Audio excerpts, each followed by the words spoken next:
langsung Ustadz, ini pertanyaannya menarik ini Ustadz yang selanjutnya ini. Tidur itu kan ibadah Ustadz di bulan Ramadan kan? Ada hadisnya Ustadz apa gimana Ustadz? Ada penjelasannya. Namun bagaimana hukumnya jika tidur terus sepanjang hari Ustadz? Kan bisa diibadah juga nanti. Oke.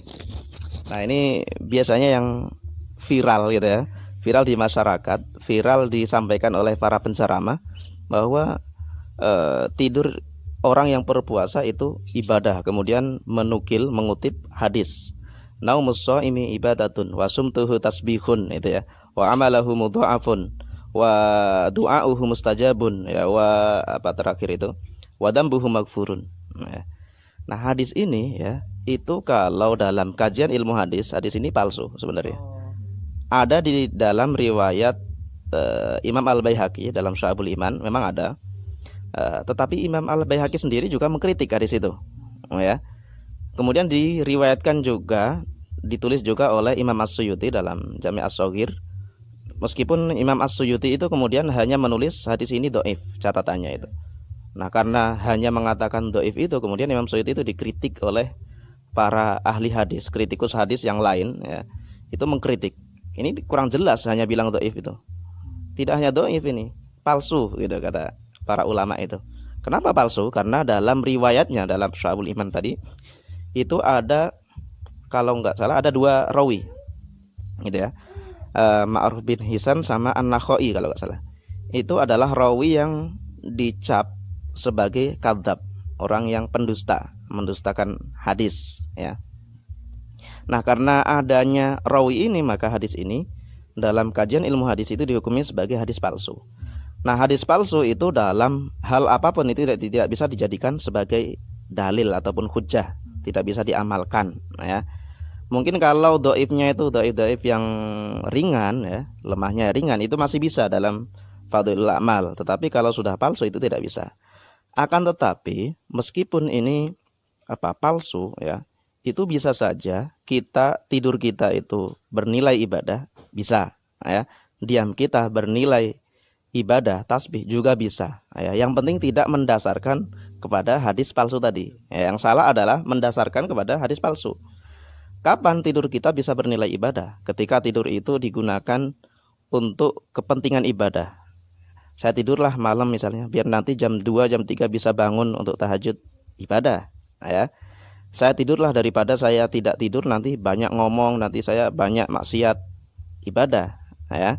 Makanya dalam hadis itu, ya, orang diem itu baik, ya, kata Nabi, maka nu'minu billahi wal yaumil akhir falyakul khairan awil yasmut, berkata baik atau diem, ya, untuk menghindari berkata buruk, gitu.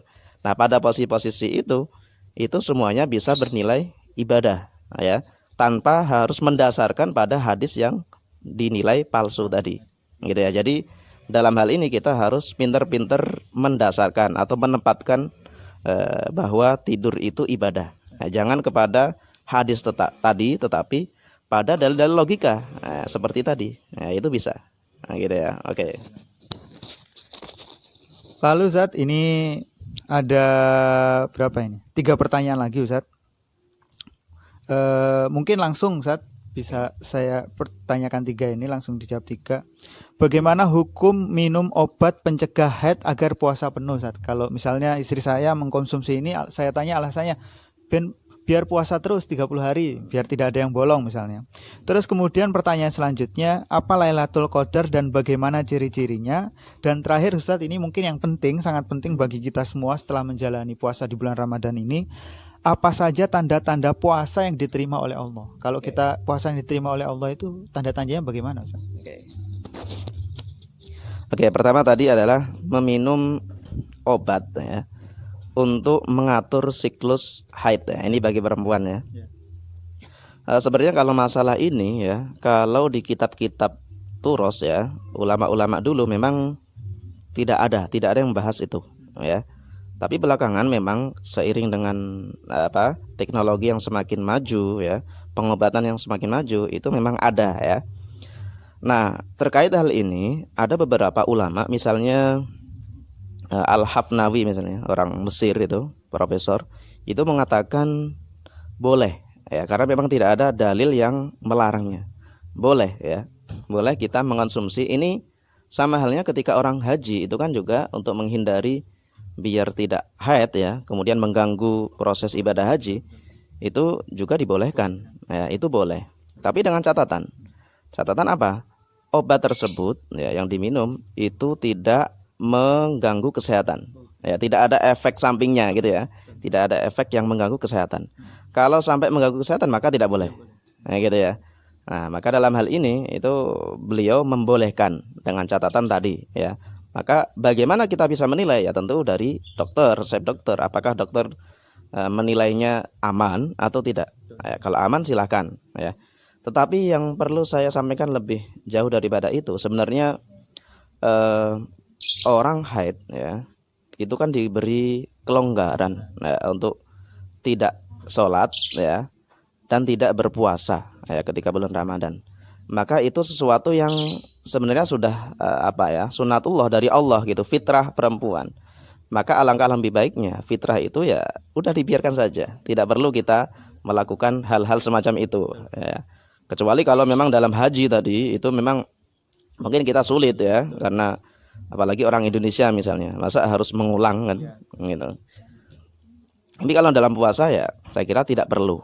Ya cukup mengganti saja nanti ya di luar Ramadan. Itu. Kemudian tadi untuk Lailatul Qadar. Lailatul Qadar itu kalau secara bahasa itu kan malam Qadar gitu ya.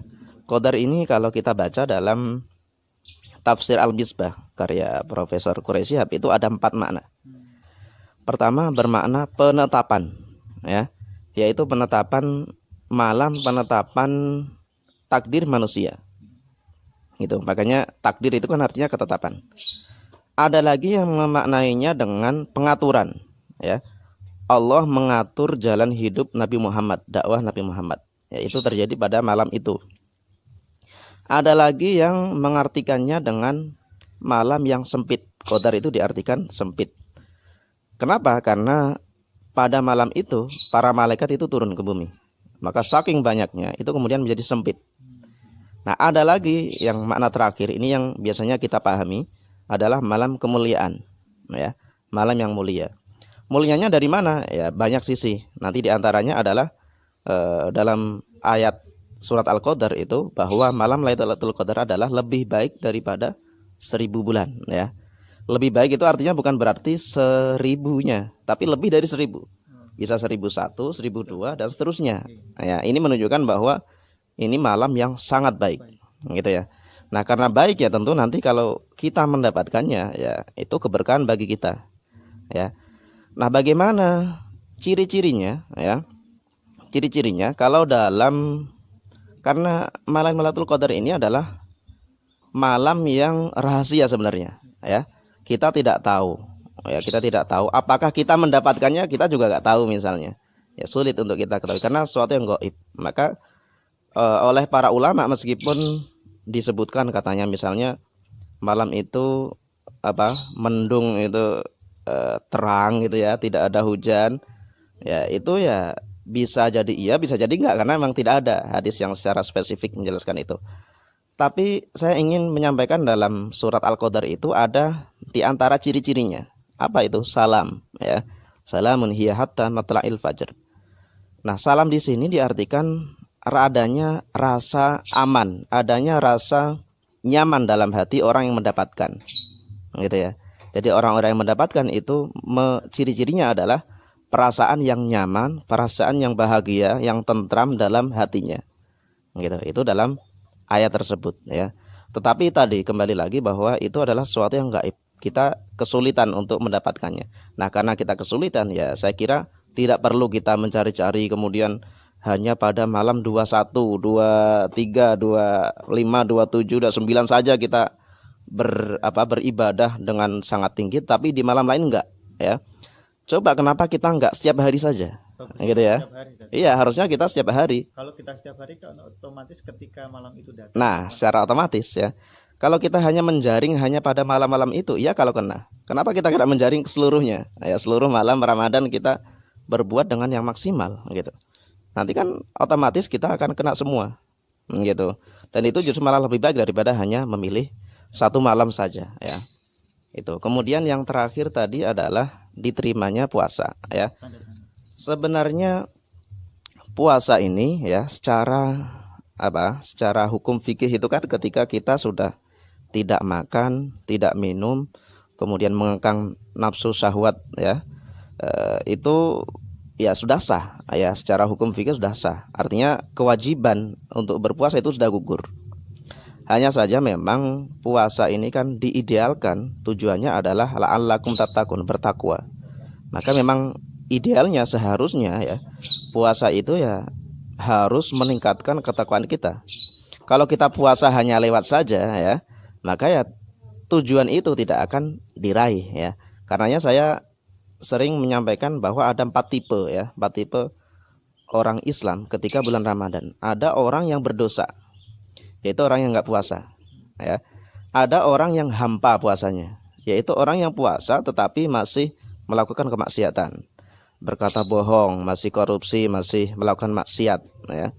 Ada yang biasa, puasa biasa, yaitu puasa orang yang ya dia mencegah makan minum, menjaga syahwat, dia sholat ya, kewajiban-kewajiban dipenuhi, yaitu puasanya biasa. Tapi ada orang yang puasanya luar biasa, yaitu ketika puasa mencegah makan minum, kemudian juga melakukan aktivitas yang positif juga, ibadahnya juga bagus, dia bekerja juga baik gitu ya. Seluruh aktivitasnya adalah positif. Jadi ada nilai lebih di situ. Nah, itu yang bisa memunculkan ketakwaan. Nah, gitu ya. Maka idealnya kalau memang kita puasa ya harusnya bisa menambah ketakwaan kita. Tetapi kalau tidak menambah ketakwaan kita, maka tujuan utama dari puasa itu ya tidak kita raih. Gitu ya. Maka idealnya di situ. Nah, kapan itu bisa dilihat? Ya, kalau saya menggambarkannya itu puasa itu ibarat madrasah. Proses pendadaran ini kita ibarat belajar. Hasilnya kapan bisa kita lihat? Nanti 11 bulan berikutnya. Kalau sekarang kita baca Al-Quran rajin, nanti udah malas-malasan, ya itu kita agak lulus ujian, ya kita agak lulus sekolahnya. Kalau sekarang kita rajin sholat 5 waktu, nanti setelah Ramadan kosong lagi, ya sama saja kita nggak lulus puasanya. Jadi ibarat madrasah yang hasilnya nilainya itu nanti. Gitu, tidak pada sekarang. Oke, saya kira itu ya. Alhamdulillah pertanyaan semuanya sudah terjawab Ustaz. Cuma ini sebelum kita tutup mungkin ada pesan-pesan untuk kita semua di bulan Ramadan ini, karena kita sudah masuki hari kelima Ustaz. Mungkin. Oke. Oke, bahwa puasa tadi adalah diidealkan untuk mencapai ketakwaan ya. Ditujukan untuk hal itu. Maka sebisa mungkin kita mencobanya ya. Dengan cara apa? Dengan kalau kata pengarang Kitabus Syam itu, dengan menutup pintu-pintu jalan masuknya setan. Apa itu? Berlebihan, sikap berlebihan. Kita nggak usah berlebihan. Berlebihan makan nggak baik. Berlebihan ngomong nggak baik. Berlebihan tidur juga nggak baik ya. Apa ya, profesional dan proporsional gitu ya. Profesional dan proporsional. Iya, nah, kita melaksanakan ibadah puasa pada bulan Ramadan ini secara profesional sesuai dengan aturannya dan proporsional. Memang porsinya harusnya seperti itu. Gitu. Saya kira itu ya. Biar kita bisa memperoleh derajat takwa yang diimpikan oleh puasa itu sendiri. Ya, okay. Ya, terima kasih Ustadz. Ini luar biasa. Nasihat-nasihatnya kepada kami. Ada beberapa pertanyaan, bahkan hampir semuanya ya, yang selama ini kita masih mamang, masih ragu, bahkan tidak tahu sama sekali. Alhamdulillah di hari ini kita sudah tercerahkan semuanya. Pemirsa sekalian, teman-teman sekalian, mungkin itu dulu pertemuan kita pada hari ini. Mudah-mudahan semuanya bermanfaat bagi kita dan bagi semuanya yang mendengarkan dan melihat. Ada kurang lebihnya mohon maaf. Hadanallahu wa iyyakum wal afu minkum wallahul muwaffiq ila aqwamit thoriq. Assalamualaikum warahmatullahi wabarakatuh.